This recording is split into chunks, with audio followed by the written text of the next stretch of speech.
El Ministerio Apostólico de Enseñanza y Predicación Rema Internacional presenta hoy al Reverendo Fernando García Sotomayor con la proclamación de las buenas nuevas de Dios para tu vida. El mensaje de ayer, el mensaje de hoy y el mensaje para la eternidad a los que tienen hambre y sed de la palabra de Dios. Un querigma de Dios para el que oiga, el que tiene oídos para oír. Escuche el dabar del Eterno a las naciones. Ahora es el tiempo para recibir el rema del Espíritu Santo a tu espíritu. Escuchemos con fe la memra del Señor para el alma. El Señor les bendiga ricamente en este día. Les habla su servidor, Reverendo Fernando García Sotomayor, deseando que la gracia del Señor, su misericordia, su paz, su amor, su bendición, su favor les estén rodeando a todos, cada uno de ustedes, sus familias y a todos sus colaboradores en el ministerio. Quiero compartir con ustedes una pequeña reflexión que he titulado Contribuyentes de la Paz. Contribuyentes de la paz, esperando que la misma sea de edificación y de mucha bendición espiritual para sus vidas. Quiero basar esta reflexión en la carta de San Pablo a los Romanos, el capítulo 12 y el verso 18. Y dice así la Sagrada Escritura, en el nombre del Padre y del Hijo y del Espíritu Santo. Si es posible, en cuanto dependa de vosotros, estad en paz con todos los hombres. Oro al Señor para que por su Espíritu les dé a ustedes entendimiento espiritual, les dé la capacidad de discernir espiritualmente el espíritu de estas palabras. Reitero, un buen título para esta reflexión podría ser Contribuyentes de la paz. ¿Qué es la paz? San Pablo menciona esta expresión unas 12 veces en su carta a los romanos. Se cree que la carta de Pablo a los romanos es la carta en donde él, guiado por el Espíritu Santo, inspirado por el Espíritu Santo, hace la mejor explicación de lo que es la justicia de Dios en Jesucristo y lo que es la salvación en palabras simples para entender.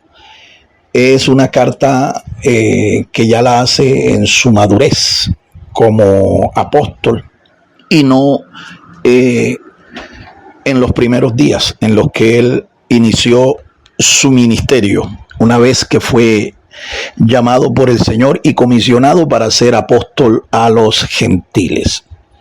En realidad, la profundidad que tiene esta carta es impresionante.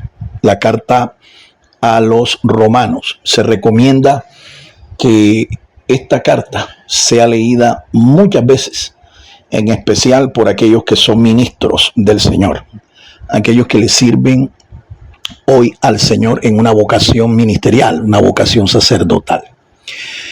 Tenemos aquí, de acuerdo a la estructura de las cartas de Pablo, un pasaje que nos remite a exactamente un consejo que el apóstol da. Las cartas de Pablo tienen una estructura muy particular. Los primeros capítulos siempre él los orienta a enseñar doctrina, a enseñar profundas verdades espirituales, revelaciones que él recibió por la misericordia del Señor. Y luego en los últimos capítulos él hace una aplicación de todos estos principios doctrinales y los aplica, ¿sí?, a la vida práctica de los creyentes. Entonces, con esto pues nosotros entendemos que el propósito de Pablo es que todo lo que uno conoce, todo lo que uno aprende de la palabra de Dios, debe llevarlo de la mente, del intelecto, del entendimiento al corazón y ponerlos en práctica. La vida cristiana es una vida que se vive por principios practicables. Tenemos aquí entonces un consejo, ¿sí? Dice Pablo, si es posible, en cuanto dependa de vosotros, si es posible, en cuanto dependa de vosotros, estad en paz con todos los hombres. Hace muchos años, cuando yo era un estudiante de la Facultad de Ciencias Económicas de la Universidad de Cartagena, eso fue por los años 80, en la universidad se editaba una revista en la que todos aquellos que querían escribir un artículo, ¿sí? Sobre temas económicos, principalmente sobre temas financieros, podía hacerlo. Yo solicité la oportunidad y me dieron la oportunidad de escribir en esta revista. Creo que todavía conservo algún ejemplar de esa revista. Y en esa publicación, en aquella ocasión, yo compartí un artículo titulado ¿De dónde proviene la paz? ¿De dónde proviene la paz?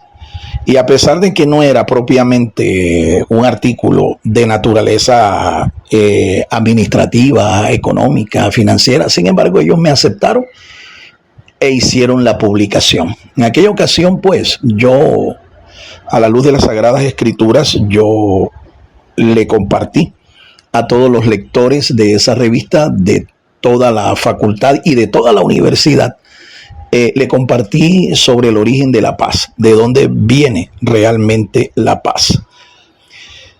Este artículo pienso yo que fue recibido porque se estaba viviendo un tiempo realmente de crisis en cuanto a la situación económica, política y social de nuestro país.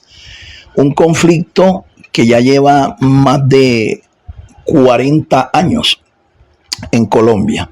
Sí, en Colombia no se vive en un ambiente de paz. No se vive. Hay mucha violencia, hay mucha desigualdad social, hay mucha rebelión, hay mucha resistencia, oposición al gobierno y a los gobernantes. Bien, cuando Pablo plantea aquí el consejo que le da a los creyentes de la iglesia de Roma, dice, si es posible, es porque en ocasiones esto no es posible. No es posible estar en paz con todos los hombres. No es posible. Sin embargo, Pablo da un consejo aquí.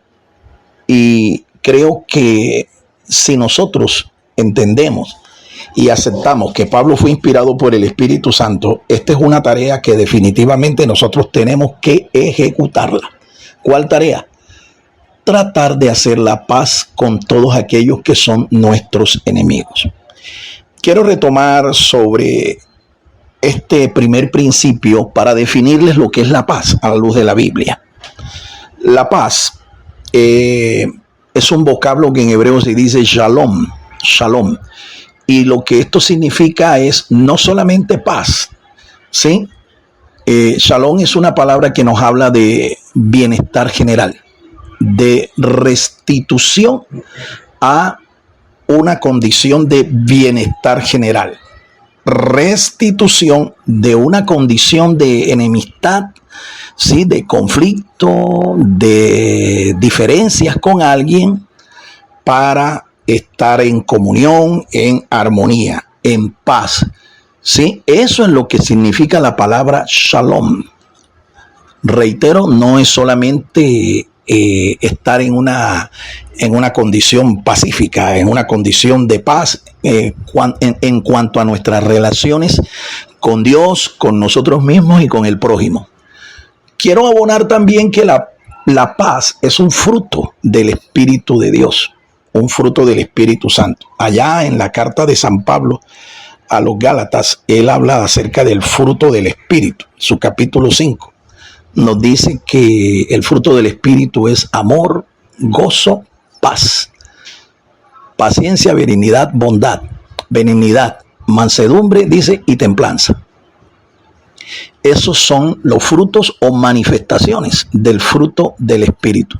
Algunos tratadistas han dicho de que el fruto es uno solo, es el amor, y lo demás son manifestaciones. Ok, sí podríamos aceptar esa interpretación, porque en realidad todas estas manifestaciones están permeadas por el amor de Dios.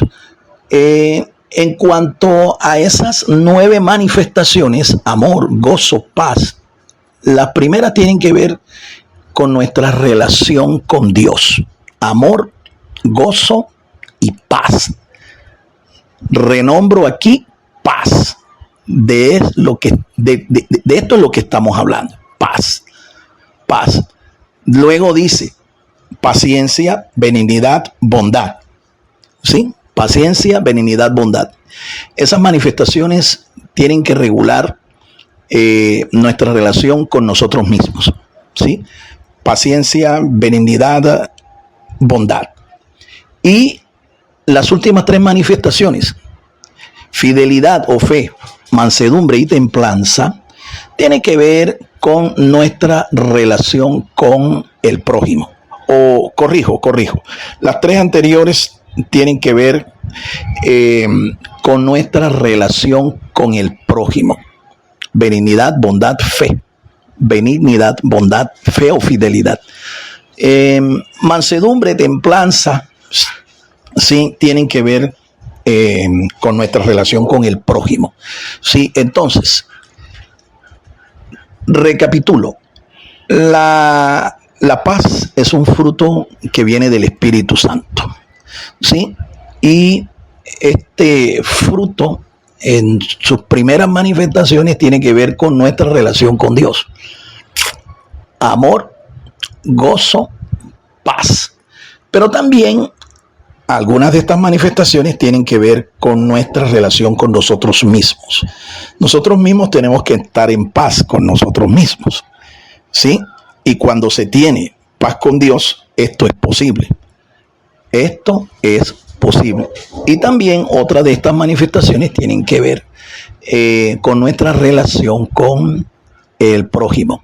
Entonces, paz con Dios, paz con nosotros mismos, paz con el prójimo. Interesante esto, ¿no? Y muy edificante. Pablo declara aquí que por nuestra fe en Jesucristo, carta a los Romanos, en el capítulo 5, dice que por la fe en nuestro Señor Jesucristo tenemos paz para con Dios. Hemos sido justificados por la fe en nuestro Señor Jesucristo y por eso pues gozamos de paz con Dios. Cuando los antiguos tenían un encuentro con alguna manifestación de la divinidad, una manifestación de Dios, lo primero que ellos exclamaban era: muerto soy. ¿Sabe por qué? Porque ellos creían que esa manifestación de Dios venía para derramar un juicio sobre ellos y cortarles la vida. Por eso a muchas de estas personas, cuando el Señor se les manifestaba, les decía paz, les decía shalom. O sea, tranquilos, no se preocupen, no tengan temor, que yo no vengo a matarlos, yo no vengo a cortarles la vida, yo no vengo a quitarles la vida. En la Torá, en el libro de Deuteronomio, capítulo 20, verso 10, incluso en las prescripciones que Dios le da a su pueblo, y específicamente a la segunda generación que entró en la tierra de Canaán y que conquistó la tierra de Canaán por mano de Josué, hay una prescripción allí que habla acerca de hacer la paz primeramente cuando se iba a conquistar una ciudad. En el capítulo 20, el versículo 10, de Deuteronomio, allí se dice que antes de conquistar una ciudad, ellos debían enviar una delegación de paz para hacer las paces con ese pueblo, con esa nación. Sí, interesante, ¿no? Que es una tarea, fíjese, que concuerda con lo que Pablo está diciéndonos aquí en la carta a los Romanos, en el capítulo 12 y el verso 18. En cuanto dependa de vosotros, estad en paz, dicen, con todos los hombres. Y esto de todos los hombres incluye hasta nuestros enemigos, nuestros adversarios. Yo veo en el ministerio del profeta Jeremías,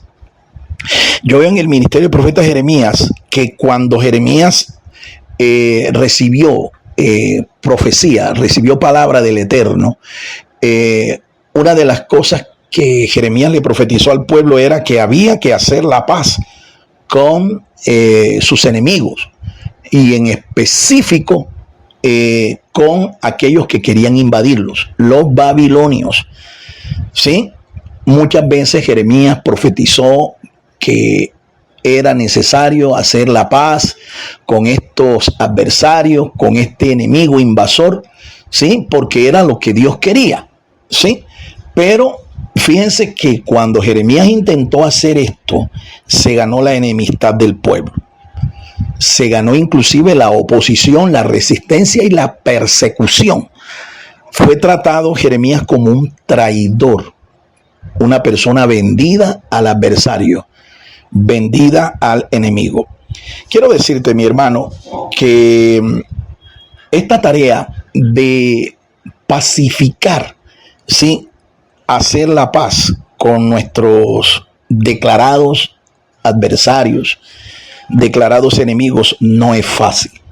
Así como al profeta, sí, se le consideró un traidor, un vendepatria, una persona que se había vendido al tirano rey de Babilonia.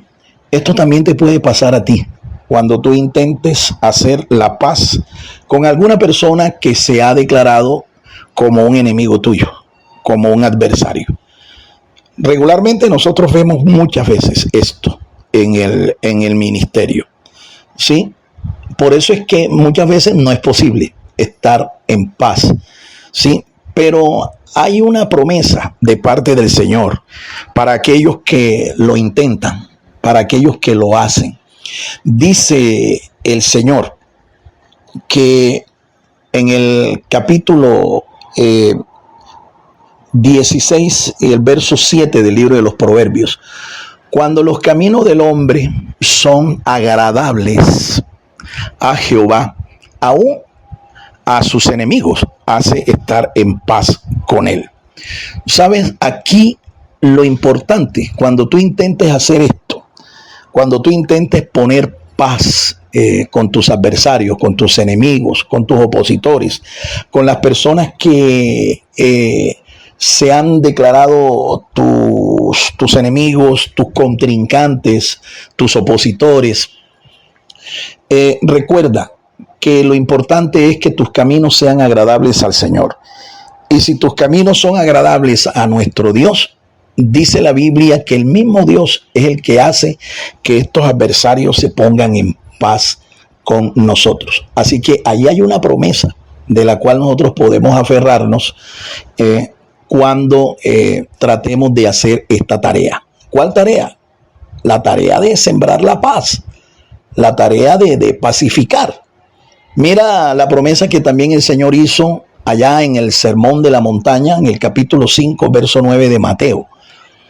Estas son palabras textuales de nuestro Señor. Nuestro Señor declara: bienaventurados los pacificadores, porque ellos serán llamados hijos de Dios. Así que un hijo de Dios tendrá que hacer esto, ¿sí? En vez de declarar guerra, en vez de hacer guerra a los enemigos, a los adversarios, a los críticos, lo que tienes que hacer es construir la paz. Construir la paz. Eso es lo que hace un verdadero hijo de Dios. Por eso el título de pacificadores que les da el Señor. Repito, no es fácil, porque muchas veces cuando tú intentas hacer esto, puede ser malinterpretado, ¿verdad? Como lo fue el profeta Jeremías. Incluso puede ser no solo malinterpretado, sino acusado de que tú eres un traidor, de que tú has traicionado tus principios, tus compromisos, tu ministerio, etcétera. Pero esta es una tarea noble. Esta es una tarea muy delicada, pero es una tarea muy noble. Y la bendición de Dios está para aquellos que son verdaderos pacificadores. Ahora, usted me dirá, pastor, pero si la persona con la que yo quiero hacer la paz es una persona que no quiere hacer la paz conmigo, bueno, entonces eso no es problema suyo. Ya esa persona pues se las arreglará con Dios, pero lo que usted hizo es lo que tiene que hacer. Si en el intento usted falla, usted fracasa porque la persona no se pone en paz con usted, déjese al Señor, encomiéndesela al Señor, ¿sí? Pero en cuanto dependa de usted, usted debe hacerlo, ¿sí? Contra viento y marea, contra todos aquellos que le critiquen o le malinterpreten, ¿verdad? O le acusen de que usted es un traidor, que usted ha traicionado sus principios, que usted ha traicionado sus compromisos, el ministerio, etcétera, etcétera. Hay una bendición muy grande para aquel que quiere hacer la paz y busca la paz. Dice el profeta Isaías: tú guardarás en completa paz, capítulo 26, verso 3.